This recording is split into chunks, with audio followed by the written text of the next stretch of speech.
Okay, I'm going to get started this morning by just officially welcoming all of you guys. Sawadee Kap, Sawadee Kap, Sawadee Kap. Welcome to all of you guys here and those of you guys joining us online. This is our group learning program where each Sunday we come together in order for you to learn the teachings of the Buddha.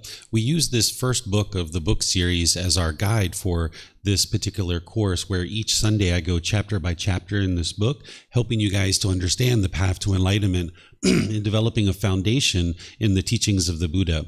We're in chapter 21 today, which is titled Do No Harm, What is the Future of the Planet? And we'll be discussing that after we do our meditation. We start with meditation in order to help you guys to learn meditation. So I'm going to guide you guys in a meditation session that you're welcome and invited to join here at the temple. And those of you guys online, you're all welcome to join for meditation. The way that we do meditation is we either sit on the floor, we have a standing position, a lying position, and also a walking position. Oftentimes people are learning on the floor or on a chair in this seated position. What you would like to do is get the lower body comfortable. If you're sitting on the floor, you sit with your legs usually lightly crossed. Some people like to put their legs off the mat, which gets the hips up in the air and lessens the angle at the hips, the knees, and the ankles. The hands and the arms, the Buddha put his right hand over his left with his thumbs together, and he put this into his lap. If you would like to do this, you could do this, but it's not about everybody doing it exactly the same way. It's not possible for everybody's body to be in exactly the same position because all of our bodies are different and unique. So if you'd like to use this position with your hands in your lap with your right hand over your left, you're welcome to. But if you'd like to use some other options, you could potentially put your hands on your thighs or on your knees. Some people like to put their palms up, or even just resting in their lap. And then the same thing if you're in a chair as well. Some people like to just sit with their lower body comfortable, either with their feet flat on the floor or cross at the ankles, and then putting your hands and your arms wherever you find comfortable. The upper body should be erect. This keeps the mind attentive and alert during the meditation. Having the sternum up and the shoulders back allows you to take some nice deep breaths into the lungs and exhale out through the lungs. It also helps to kind of invigorate the mind, whereas if you were slouched, the mind would have a tendency to be dull or lethargic. But if you are real rigid, the mind might have a tendency to be overactive or uptight. So you'd like the upper body to be in the middle where the sternum's up and the shoulders back, and that helps you to breathe and keeps the mind attentive and alert during the meditation. I'm going to be easing into meditation with some chanting, and we have the chants on these laminated sheets over there on the table. I see somebody's handed those out, and some of you guys have those. These chants are something that we do in order to ease the mind into meditation. These aren't rites or rituals or ceremonies or worship. It's not prayer or anything like that.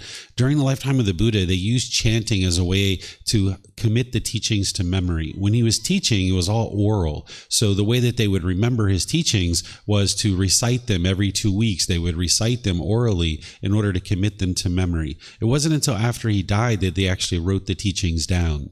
These particular chants are in what's called the Pali language. This is the historical language that the teachings of the Buddha are captured in. I suspect that his students probably created these chants either during his life or after his death, because if you read the English translations, you'll see there's a lot of admiration and respect and gratitude towards the Buddha. A Buddha doesn't walk around teaching people to chant things to him out of admiration and respect for him, because he would have already eliminated his ego, which is arrogance and pride and boastfulness, putting yourself above people or below people. This would have all been eradicated from his mind. But these students that he was teaching, they would have learned how to move from this anger, sadness, frustration, irritation, annoyance, guilt, shame, fear, boredom, loneliness, shyness, resentment, jealousy. They would have learned how to eliminate all that from their mind and move to this peaceful, calm, serene, and content mind with joy that is enlightenment, where the mind is always peaceful and always joyful. You're always in a good mood by the time you get to enlightenment. And you would have a lot of respect for somebody who helped you to accomplish that. And he didn't want anything from his students. He didn't ask of anything of his students. He didn't have any expectations of his students. He just shared what it was that took him to get to that enlightened mental state with his students so that they could then understand how to accomplish that goal for themselves. So I use these chants as a way to ease the mind into meditation, because it kind of invigorates the mind, helps you build awareness of the mind and awareness of the breath. And you're welcome to chant along if you like. After the chanting, I will provide some guidance in the meditation that as we're meditating, you'll hear me guiding you in the meditation. Then there'll be a period of time where I won't be talking and we'll just be meditating together. Everyone here and everyone online will just all be meditating together at the same time.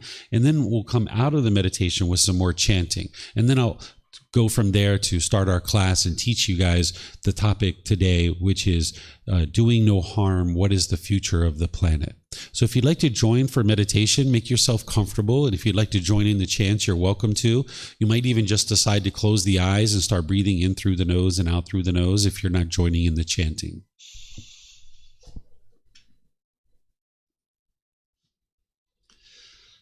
Arahang Samma Sambuddho Makewa Wat Tung Makewanhang Apiwateyami Sawakato Makewata Dhammo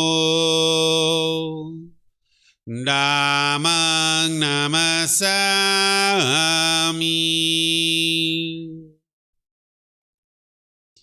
Supatipano Mahakewato Sawaka Sangho Sanghang Namami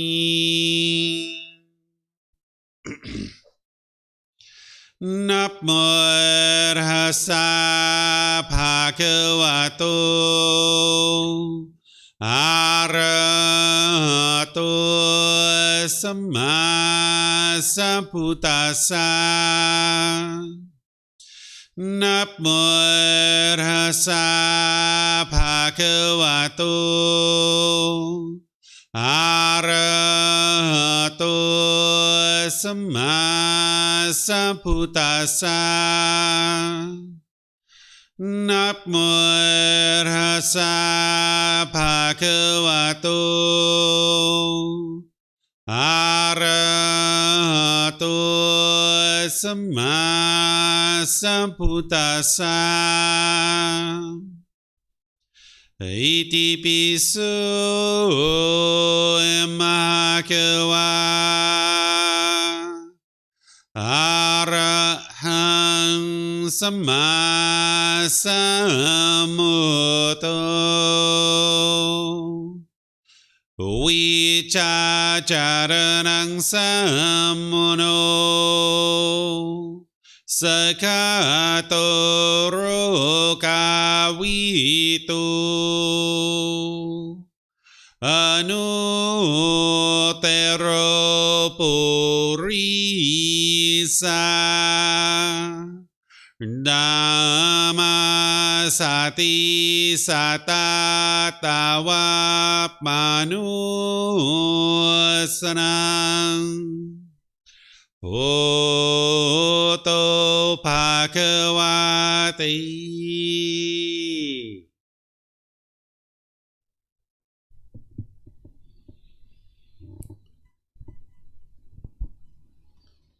Okay, with the lower body and hands and arms comfortable, and the upper body erect, just close the eyes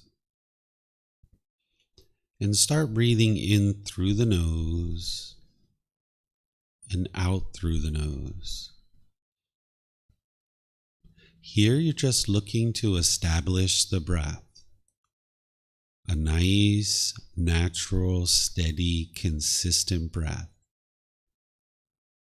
Not forced or controlled, just a gradual inhale through the nose, experiencing the full breath.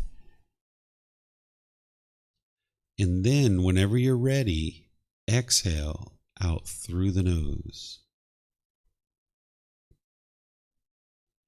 Breathing in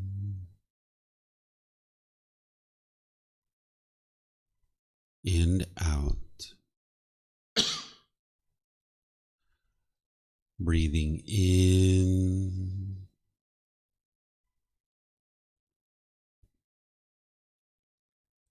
and out.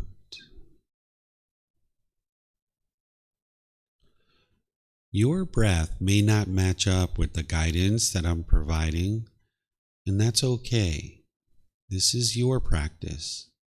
I'm just here for guidance. You can use this voice as a reminder that whenever you get to the next inhale, breathe in gradually through the nose,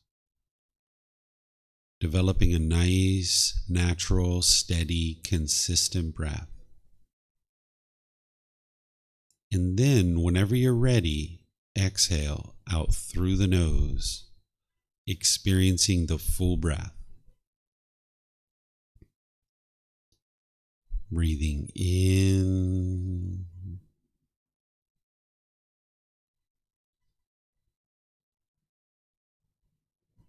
and out.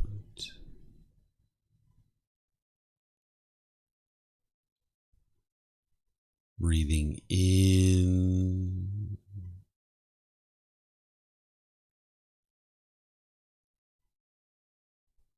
and out.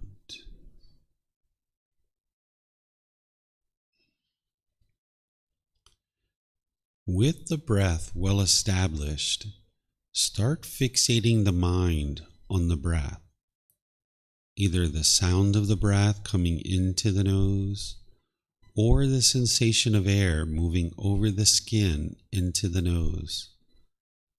The breath is the present moment.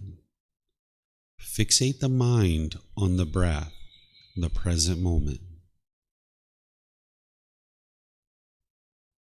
Breathing in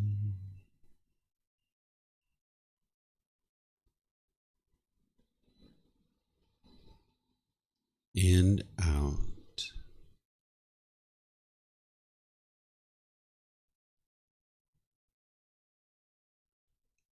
Breathing in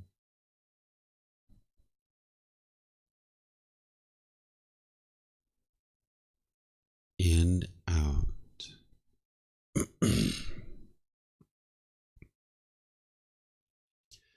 With the mind fixated on the breath, whenever you notice that it moves off the breath, cut that off, let it go, and come back to the breath, the present moment. No need to observe the thought, label it, judge it, analyze it, or even try to figure out where it's coming from. Whenever you notice that the mind is moved off the breath, cut that off, let it go, and come back to the breath, the present moment. Breathing in and out.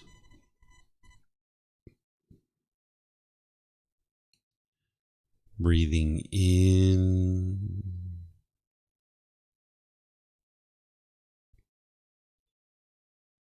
and out.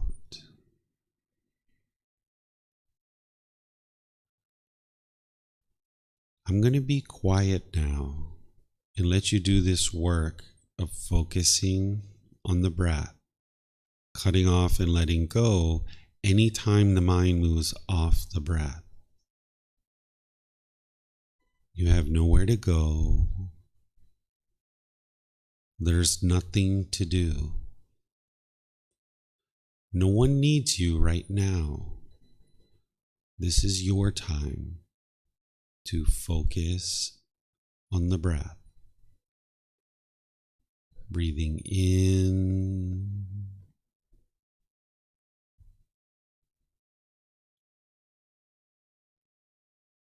and out.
อะระหังสัมมาสัมพุทโธมหาเขวาพุทธังมหาเขวันหังอภิวาเทมิสวากขาโตมหาเขวตาธัมโมธัมมังนามัสสามิ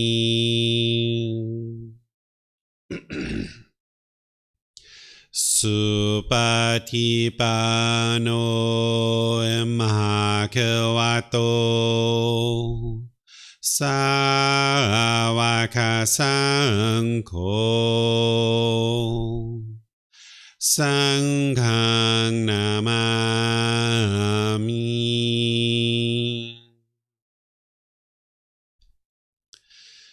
นับโมตัสสะภะคะวะโตอะระหะโตสัมมาสัมพุทธัสสะนับโมตัสสะภะคะวะโตอะระหะโตสัมมาสัมพุทธัสสะนับโมตัสสะภะคะวะโตอะระหะโตสัมมาสัมพุทธัสสะอิติปิโสมหาเขวาอะระหังสัมมาสัมพุทโธวิชาจารณังสัมมุโนสคาโตโรกาวิโตอนุเตโรปุริสาดัมมาสติสัตตาตาวามานุสนังพุทโธภะคะวะติ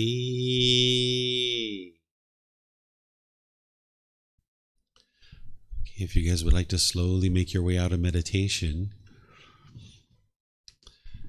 I will once again welcome all of you guys. Welcome to Wat Tung. Good morning. Sawadee Kap. Sawadee Kap. Welcome to all of you guys here at the temple. Those of you guys that joined us since we started meditating. Welcome to everyone online. This is our group learning program where we study the teachings of the Buddha in order to help you develop a foundation in the path to enlightenment. And each Sunday I go chapter by chapter in this book that we use called Developing a Life Practice, The Path That Leads to Enlightenment. It's volume 1 of a 13-book series. And in this chapter 21, it's titled Do No Harm. What is the future of our planet? Because as you're learning the teachings of the Buddha, when we talk about awakening the mind, what you're awakening the mind to is what we call the natural laws of existence, the natural laws around you that are affecting you, whether you're aware of these natural laws or not. And the more that you gain wisdom of these natural laws, you can make wise decisions that are going to produce wholesome results in your life. When you lack wisdom of this natural law, you'll make unwise decisions that produce unwholesome results in your life. One of the unwholesome results that one experiences is the anger, sadness, frustration, irritation, annoyance, guilt, shame, fear, boredom, boredom, loneliness, shyness, resentment, jealousy, even the displeasure in the mind. This is the discontentedness that the unenlightened mind experiences. By the time you get to enlightenment, your mind is peaceful, calm, serene, and content with joy permanently. You no longer experience even the slightest displeasure or the slightest bad mood anymore because you've trained your mind. You've uprooted certain pollutions out of the mind that are causing it to be shaken up like this. Well, as you're learning this natural laws that the Buddha shared, the main natural law that you're learning is the natural law of karma, of cause and effect, or action and result. Understanding that everything you experience is a result of your decisions. And when you gain wisdom of this natural law, you'll naturally make wise decisions that produces wholesome results. But when you lack wisdom, then you're going to naturally make unwise decisions just because you just don't understand what you don't understand, and you're going to experience unwholesome results. So this natural law of karma, or some people refer to it as karma, which is a Sanskrit version of this word. The Pali version is pronounced karma, which if it translated to just one English word, I would use that English word, but it doesn't, so I still need to use this Pali word. It means cause and effect, or action and result. It's the results of your decisions, and everything you experience is the result of your decisions. When you have wisdom of this natural law, you'll be able to then make wise decisions. But as you lack wisdom of this natural law, you'll naturally make unwise decisions. So the way that you gain wisdom of this natural law is you learn about it, you investigate it, you examine it, then you reflect on it to independently verify the truth for yourself, and then you practice in order to train your mind. This natural law of karma, it's not punishments and rewards, it's not mystical or magical, it's not about who's to blame or who's at fault. There's no entity or there's no being that's dishing out punishments and rewards. It's literally the results of your decisions. Very simply, you can see that when you're polite, kind, friendly, and respectful in the world, people tend to be polite, kind, friendly, and respectful to you. This is the results of your decisions. That by you deciding to be polite, kind, friendly, and respectful, you're experiencing this wholesome result, or this wholesome karma, that people are polite, kind, friendly, respectful with you. And then conversely, if you're impolite, unkind, unfriendly, and disrespectful, then people are going to naturally be impolite, unkind, unfriendly, and disrespectful with you. This is the results of your decisions. This is your karma, the unwholesome results, the unwholesome karma. This is coming to you based on your decisions.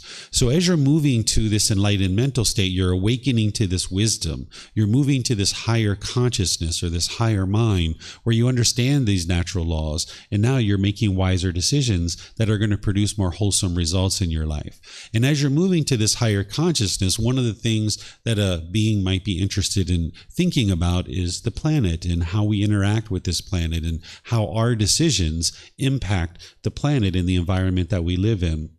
Now, some people think of this as a political discussion, but that's not what I think about. I don't actually discuss politics at all. There's certain decisions that we make in the world that are going to impact us. Every decision we make is going to impact us in one way or another. And when we make those wise decisions, we'll experience wholesome results. And when we make unwise decisions, we'll experience unwholesome results. And we can see over a period of time that based on decisions that we've made as human beings, we've impacted the planet pretty significantly, particularly in the last 100 years or so, as we've had the invention of various chemicals and various things that we've invented. It's polluted our environment to a certain degree, and now more and more people are becoming aware of this. So moving to a higher consciousness, we think through all of our decisions, not just how we interact with the planet, but how we interact with each other, and how we make decisions to interact in our relationships. Because how we choose to interact in our relationships is going to determine what we experience coming back to us based on this natural law of karma. The same thing is true based on how we interact with the planet, that we're going to experience certain results. And our individual decisions are going to produce individual karma, or individual results. But also, as a collective population, the decisions that we make will produce a certain result as well. They're still individual decisions, but together they're producing some particular result. And we can see over the course of history that the quality of the planet and the condition of the planet has slowly deteriorated over time. And moving to this higher consciousness, we're thinking through all of our decisions.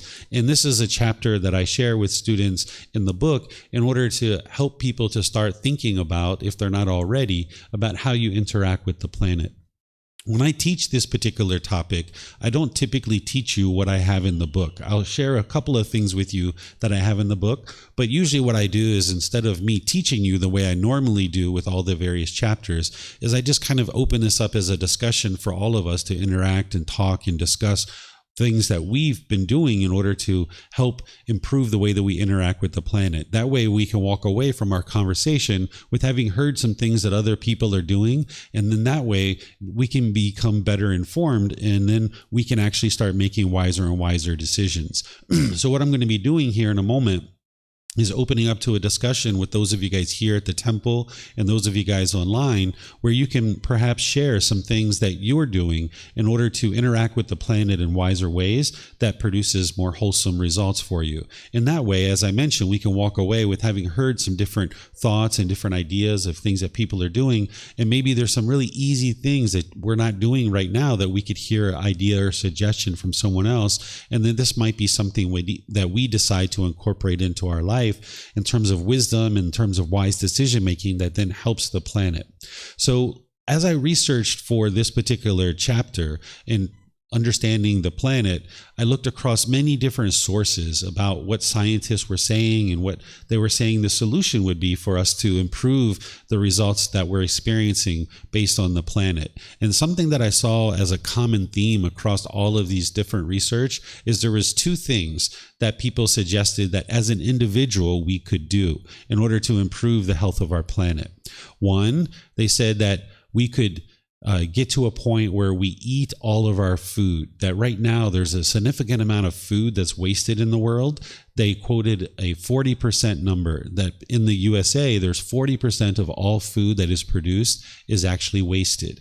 And it's not just the food that is being wasted. It's not that it's impacting our planet in that way. It's that in order to produce that food, there's a certain amount of resources that need to go into it. That in order to, say, plant a plant, somebody needs to drive to a store, needs to purchase seeds, needs to bring them home. There's certain resources that need to go into planting these seeds in terms of plowing fields and planting them and watering them, hydrating them, then harvesting those plants, then packaging them, sending them to the supermarket. Then people need to drive to the supermarket, purchase them, bring them home, process them, prepare them, and all these other things. So this is one of the things that scientists share, that if we as an individual just chose to eat all of our food and not be wasteful with the food, that we could experience this improved result in terms of what we experience in terms of the health of our planet. And this would be equivalent to taking millions and millions and millions of cars off the street. They quoted this particular aspect of the research that they discovered.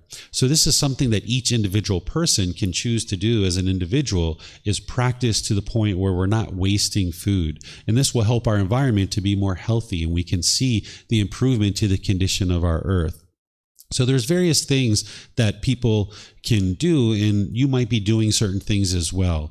And I'll share some more with you as we go of what I wrote in the chapter, but I thought what I would do is, rather than just teach you what I wrote, because you can read it there, is to open up to a discussion. As I mentioned, that you guys can share things that you're potentially doing in terms of how you've decided to maybe modify the things that you're doing in your life in order to improve the way that you interact with the planet. For those of you guys that are here at the temple, if you guys would like to talk and share something so that we can hear you here at the temple and the people online can hear you, we have microphones here in this white bowl.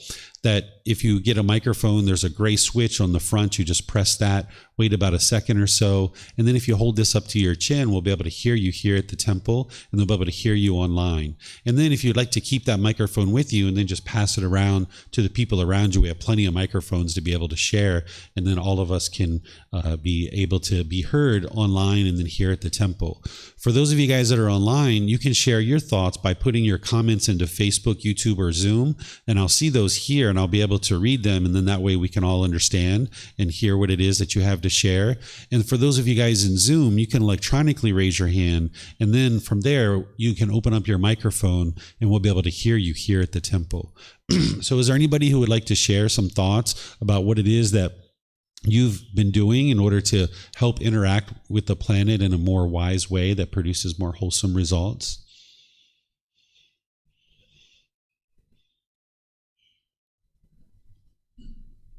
Samantha's going to go for it. All right. Thank you, Samantha. Yeah, why not? Break the ice.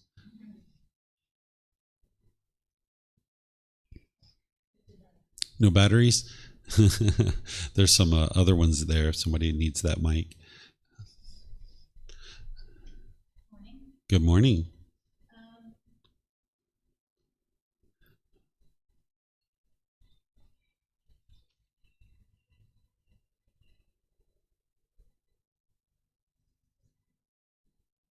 That one's not working either? Okay. Oh, okay. The batteries must be getting low.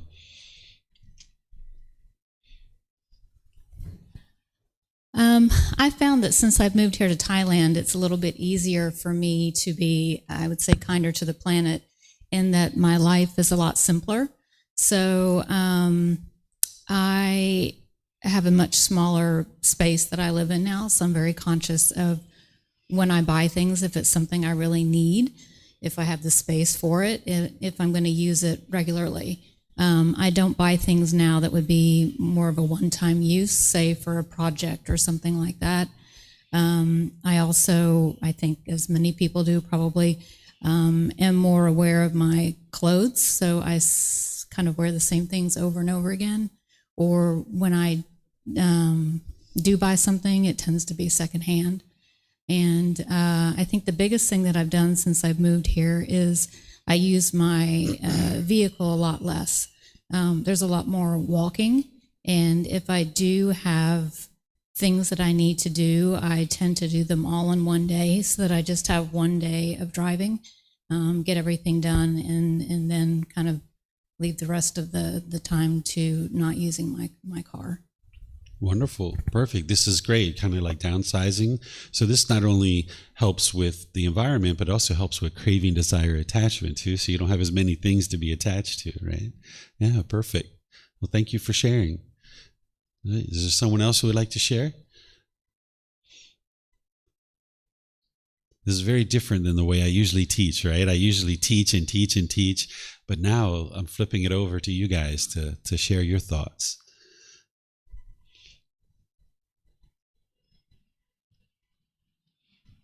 Nobody's interested in sharing? Okay, yes, sir. Yeah, Joel, go ahead, get some mics here. You guys can pass them around. We don't need to just use one. Joel, would you like to get a mic so you can go next? Yeah. Yes, sir. Hi. So I'm from England, and back in the UK, I'm a gardener.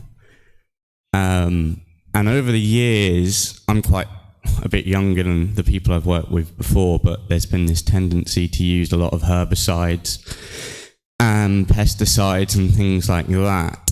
And my approach now is to try and, with my own customers, because I'm self-employed, is to try and get them to actually, instead of kill what they have, maybe maintain more what they have, which is more beneficial to them in terms of cost as well, but also to the environment and the natural world that they have around them, because even such a small area is habitat for like hundreds of different species of insect, mammals, birds, things like that.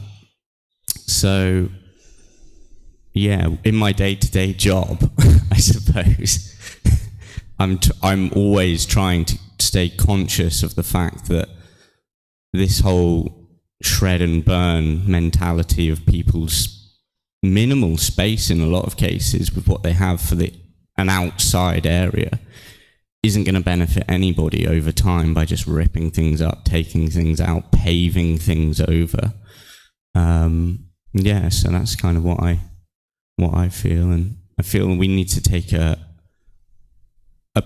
have a better appreciation for what we already have in front of us, instead of like ripping up grass and then putting down AstroTurf, for example, but simply because I can't be bothered to mow it or I can't be bothered to maintain it, which seems like very counterproductive in the longevity of like preserving what we have around us, which ultimately I think is what we're all trying to do. Mm-hmm. So, yeah. Yeah, very well. Thank you for sharing. That's okay. Okay, Joel, if you could turn that one off too. One, Thank you. two. Yeah, if you turn it off. Go ahead, Joel. Something that I've been doing over the past few years is I don't consume meat, which I know the impact that it has on the agriculture.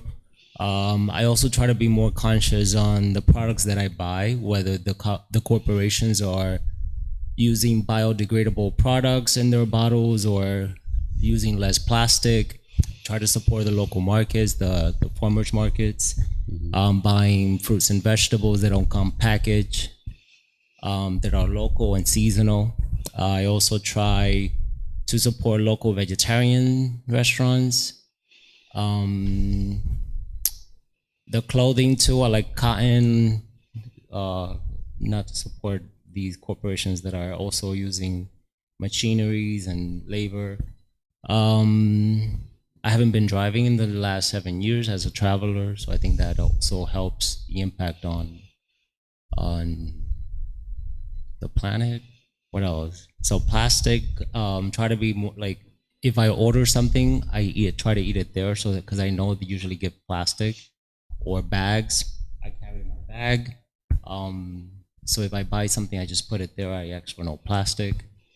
I have a other bag, so if I buy something at a store, I put is it those little ones that you just open, and then I just open it and it's bigger, and then I just put more stuff in there.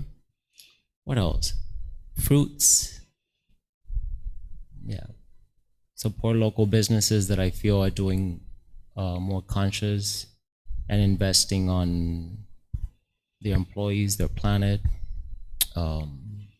No meat, fruits and vegetables, no plastic. Well, I can't say no because it's hard.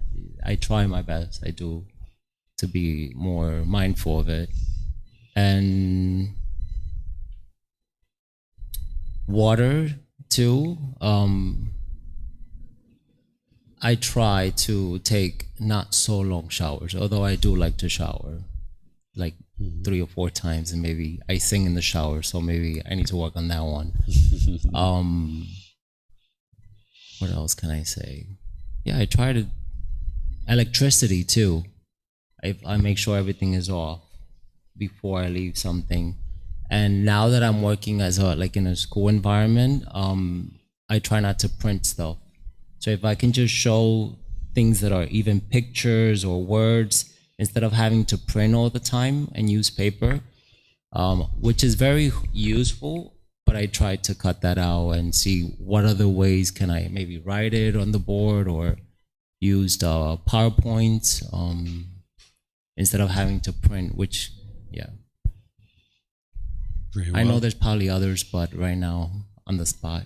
Yep. Yeah, this shares a few to get some ideas. Okay. So this is actually the second thing that I saw across all the research, that scientists are saying not only should we eat all of our food, and that's going to help cut down waste significantly, but they talk about moving to a plant-based food supply, that as more and more humans move to a plant-based food supply, this is significantly helpful to the environment, because a plot of land can support a certain amount of growth of meat. For example, like 1 acre can support like 100 or 200 kilograms of meat production, where that same acre can produce like 50,000 kilograms of broccoli or something like this. So the amount of resources that go into producing food can be more widely utilized, because there's certain places in the world that doesn't have food, that they lack food.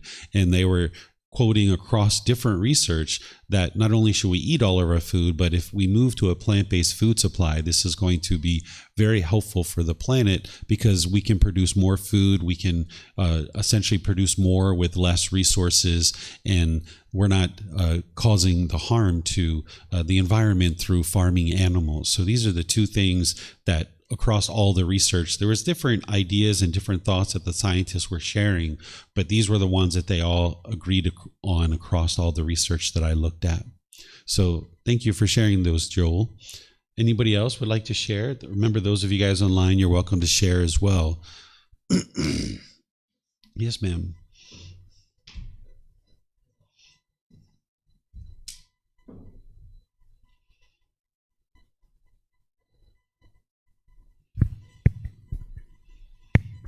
I just can add something because a lot of things were already said.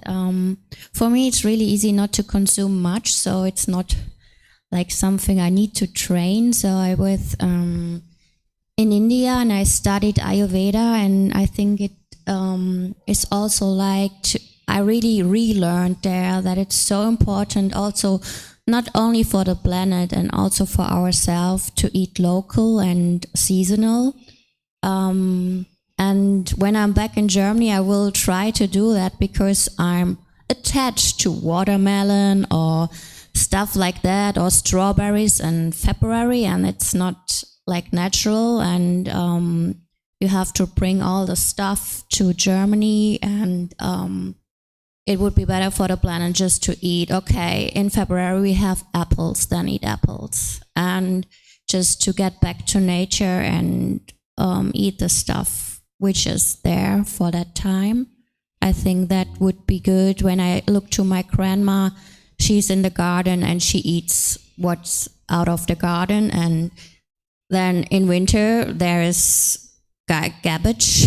And in summer, she has more stuff to eat, and she's pretty fine with it. And when she goes to the supermarket, she has like really less plastic waste. And when I look from me, I have like a huge amount, and so I try to go back to nature. It's much easier here for me because here are a lot of vegetables and fruits I like. But yeah, I try not to buy the cutted watermelon here because it's in plastic again. So yeah, I just want to say that also to digest the food, it's better for us to eat the food what is the season and the region we live. So we have like win-win situation. Yeah, wonderful points. There's a person here online, Mary, that is sharing something similar to what you just shared, Catalina, is that Mary says, I do very much the same as what the lady has just said. I think that's Samantha she's referring to. I also buy only seasonal produce for cooking and grow some vegetables and herbs in my garden. Yeah, so this is what Catalina was just sharing. So thank you, Mary. Thank you, Catalina. Anybody else would like to share some thoughts and suggestions that could be helpful for all of us to understand and consider for our own life?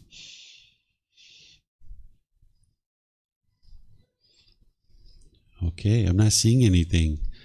All right. Oh, here we go. We've got Keely online in Zoom. Go ahead, ma'am. If you'd like to open up your mic, we'll be able to hear you here. Yes, David. Or I will use the refrigerator, but recently I cut it off because I think it's easier for me to just buy the food and cook it. And I don't really need a refrigerator. And also, I don't use the hair dryer anymore because I normally I'll just dry it under the sun, and I change my washing hair time. Earlier, I will just wash my hair in the evening. I will use a dryer to dry my hair, but recently I changed to the daytime so that it can dry it naturally. Yes. Mm-hmm. Very well. Thank you for sharing that. One of the things that you learn on the path to enlightenment in the teachings of the Buddha is he talks about how what's causing your mind to be angry and sad and frustrated and irritated and all these other discontent feelings is something that we call craving, desire, attachment, this longing, this yearning, this chasing after the objects of your affection, where the mind wants things to be permanent. So, for example, if you're in a relationship, you want that relationship to be permanent, and then when the relationship ends and you're confronted with this impermanence or this change, the mind doesn't understand that in the unenlightened state. It doesn't understand the universal truth of impermanence, that everything around you is impermanent, that the mind's craving this permanence. So if you get what you want, then you experience this happiness, excitement, elation, thrill, exhilaration, these conditional pleasant feelings because you're getting what you want. Maybe your bank account is a certain balance, or the weather is something that you particularly want, or maybe your bank account or your boss or your mom do something that you want them to do, that if you form your inner feelings based on some condition, like it's sunny outside, so I'll be happy, then that means that when it rains and you experience this change, the unenlightened mind doesn't like this change. It doesn't like the impermanence. So therefore it ends up in the sadness or the frustration or the irritation. The unenlightened mind is causing its own discontent feelings due to craving, desire, attachment. It doesn't like change. It doesn't like the fact that things are constantly changing, but we live in an impermanent world. Things are constantly changing. So picking up on something that Keely was saying, and I think a lot of you guys are really kind of sharing as well, is that in order to be more thoughtful about the planet and the decisions that we make, there needs to be change. But it's important to understand that the unenlightened mind doesn't typically like change. We talk about how the mind craves permanence. Another way to say that is the unenlightened mind does not like impermanence. It does not like change. It craves permanence. It wants things to be permanent. So an individual might get into this continuous routine of doing kind of the same things over and over and over again, related to decisions that we make about the planet, for example, or any other decisions that we make. But what's important is to train your mind to let go and be comfortable with change. So as you go through your life, you might notice that there are certain things that you need to change, because you can't function in exactly the same way that you did at one time versus another. You're going to need to implement change into your life in order to move to this enlightened mental state. And one of the changes that you might consider is how you interact with the environment. So while I titled this chapter, Do No Harm, What is the Future of Our Planet?, I didn't share in this chapter what is the future of our planet, because the future of our planet is based on what we decide, our individual decisions, how we choose to interact with this planet. That's what's going to determine the future of the planet. So I didn't share a bunch of things that is telling you the future of what's truly going to be happening with our planet, because that's based on the present moment. What we choose to do in the present moment is going to decide what happens in the next moment. So those of you guys that have shared, you've shared some thoughts about what you're doing in order to change and do things differently and, modify things. Like you hear Keely talking about choosing to change when she washes her hair and choosing to not blow dry her hair and things like this. These are changes that she needed to make, and you need to train your mind throughout the path to enlightenment to be willing to change and to do things differently. Because if you continue to do things the way that you have been doing, then you're going to experience the same results, whether it's in your relationships or whether it's related to the environment. If you, say, for example, are bitter and harsh or hostile in any of your relationships, and that's what you're putting out, then that's what's going to come back to you. And if you continue to be that way, you're going to continue to experience those results. So this whole path to enlightenment is all about implementing improvement in your life by gaining wisdom and being willing to change. And it comes to this topic too of the future of our planet, that if we continue to do what we have been doing in the past, the future of our planet looks very dismal. It doesn't look very bright. But if we choose to make change and implement change and modify things in our life, then this can produce improvement in our life, not only in the way we interact with people, but the way we interact with the planet as well. So I thought I would share that as it relates to change, that in order to experience improved results, there needs to be some amount of change that we experience. Looks like you raised your hand. You'd like to share something? Sure. Yeah, use that mic. Yeah, we can pass them around.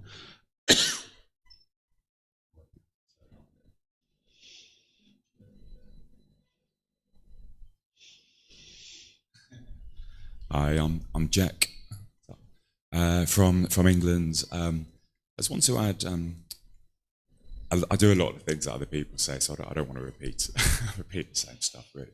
But I just want to add about the responsibility as a traveller really, and how the challenge of being as disciplined when you travel to the environment as you are at home.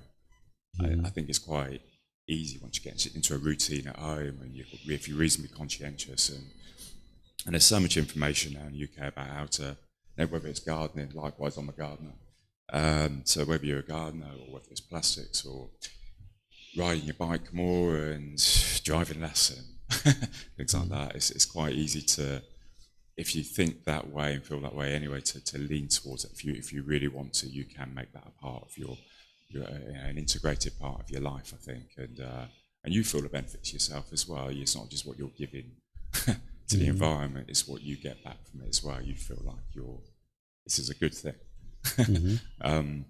But as a traveller, it just made me realise, certainly with plastics, I notice there's so many plastics, and obviously when you're in a hotter country, you're drinking far more liquids, and I've gone through a ridiculous amount of plastics since I've been in Thailand,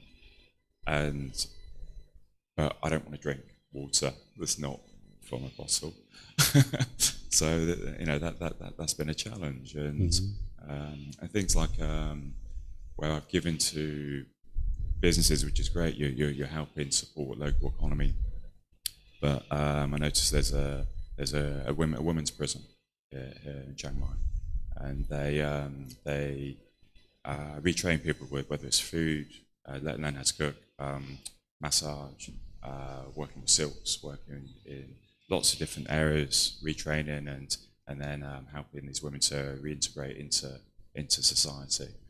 And where I've been paying for massages and food in other places, obviously you can give into these areas, which are going to directly feed back into these institutions, which are going to help support people further. So it's kind of, I'm just trying to slow myself down a bit while I'm away. It's quite easy to be excitable about the new adventure, the new experience, but just trying to remember just to slow down a bit, and you can still continue to be a conscientious person in the moment on a day-to-day away from home, just as well as you can at home. It's not just a fad. This is a way of living. Yeah, very well. Well, thank you for sharing. Is there anyone who would like to share something that hasn't shared yet?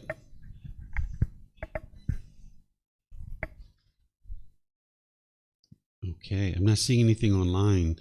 So what I'll do is just share with you guys here at the end, kind of like what I started with, is that moving to enlightenment and moving the mind to this enlightened mental state is to move to a higher consciousness. And in that higher consciousness or a higher mind, an individual is going to be thinking through the decisions that they make. They're going to pay careful attention to decisions that they make, because understanding this natural law of karma, you can see very clearly this cause and effect or action and results in all parts of your life. That's what the Buddha is teaching at the core, is he's teaching this natural law of karma, of cause and effect or action and result.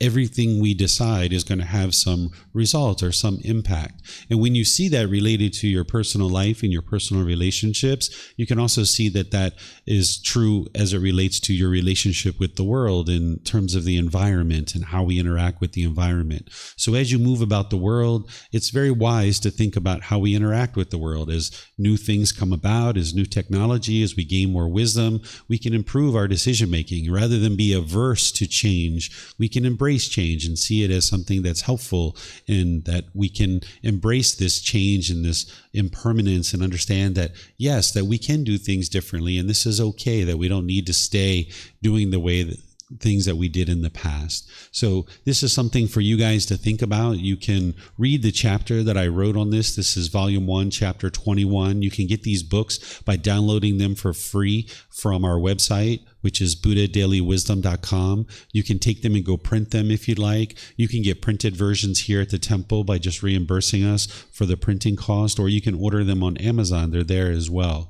And slowly but surely, as you start from the very beginning of the book, you can learn all the foundational teachings as it relates to the path to enlightenment and training your mind to get to this peaceful and joyful mental state. During the lifetime of the Buddha, I'm sure the environment was very different 2,500 years ago than it is today, right? We have a lot of chemicals, a lot of combustion, a lot of fumes and pesticides and poisons, much different than what existed 2,500 years ago. So you don't really see the Buddha talking directly about climate change, although he does predict climate change when he talks in his teachings. But there's actually places in his teachings where he is alerting his students to the environment, where what he would do during his lifetime is for 3 months out of the year, he would ask his students to stay at the temple. This is what we call the rains retreat. This still happens today from July until about October. All the ordained practitioners stay in their temple for 3 months. And the reason why the Buddha taught his students to do this is, if you can imagine, during the lifetime of the Buddha, there were thousands and thousands and thousands of people learning with him. And the way that they would move from one place to another is they would walk. And they didn't have really well-defined roads and sidewalks the way that we do now, that oftentimes it was land just connecting to each other, and you would need to walk through somebody's land in order to get from one place to the other. And during the rainy season, there would be lots of rain, so the ground would be very soft. And he knew that if these monks were roaming around and stepping in crops and damaging seeds, it would produce harm in the environment, that we wouldn't have the food that we need to sustain our life. So while the Buddha didn't talk specifically about all the problems that we're experiencing now in terms of chemicals and stuff like that, he did allude to these things in terms of his predictions of what would happen with the weather systems. He talked about this during his lifetime, but then he also taught his students to make wise decisions about how they roam about the world and how they move about the world. So this is something that you can consider too as you walk around the world, is think about how you interact with the planet, and is there a better way to do that particular thing that you're choosing to do. And this would be helping you to move to this higher consciousness where you're thinking through the decisions that you're making and how you're impacting the world around you. And then we can experience more and more proved results, because as an individual, our decisions do matter, and they do impact you on an individual level, but also on a wider scale as well. So if you're interested in learning the foundational teachings of the Buddha, tomorrow we have a retreat that's going to be starting here, or a course that's going to be starting here, that starts at 9 a.m. tomorrow morning, and then we go for 5 days. We finish at 3 p.m. each day. You can come for any part of that you like. It's a foundational course, a foundational program where you're gradually learning the path to enlightenment and all the foundational teachings, so that you can learn, reflect, and practice and get onto this path to enlightenment, where you can start training your mind to eliminate the discontent feelings like the sadness, anger, frustration, guilt, shame, fear, stress, anxiety, the boredom, the loneliness, the resentment, the jealousy. The teachings of the Buddha, they're not a bunch of beliefs where you believe things and then hope something good happens when you die. You're learning teachings now. You're reflecting on those to independently verify them now, and you're practicing them now, and you see the results now in this life, that your mind becomes more peaceful and more joyful. You'll notice the focus, concentration, clarity, and deep memory coming into the mind, and you'll notice that your personal, professional relationships really improve. They really blossom to the point where you're not having any bitterness or hostility in any of your relationships. You can get to the point where you're not even in a bad mood anymore. So you can attend here at the temple, and you can even attend through Zoom, because I open up Zoom when I'm teaching, and sometimes I live stream the entire course. But this particular course, starting on Monday, going through Friday, I will be opening up Zoom. So whether you're traveling or whether you're somewhere on the internet right now listening to this, you can always attend this course that's going to be starting at 9 a.m. Thai time tomorrow. If there's anything you guys would like help with, you can always ask questions in any of these classes. You can post questions in our Facebook group. You can send me a private message, or if you'd like to meet privately and talk privately about any challenges that you're encountering, you can always do that as well. Just reach out and I'm here to help you. So thank you all for coming and deciding that you'd like to learn the teachings of the Buddha today. Thank you for your dedication to learning and developing and doing meditation, because as you improve the condition of your mind, it's helping you, it's helping those close to you, and it's helping all of humanity. So thank you all. We'll see you perhaps in a future class. Have a very lovely and wonderful rest of your day. Sawadee krap, sawadee krap, sawadee krap.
Thank you again for watching. Enjoy your meditation.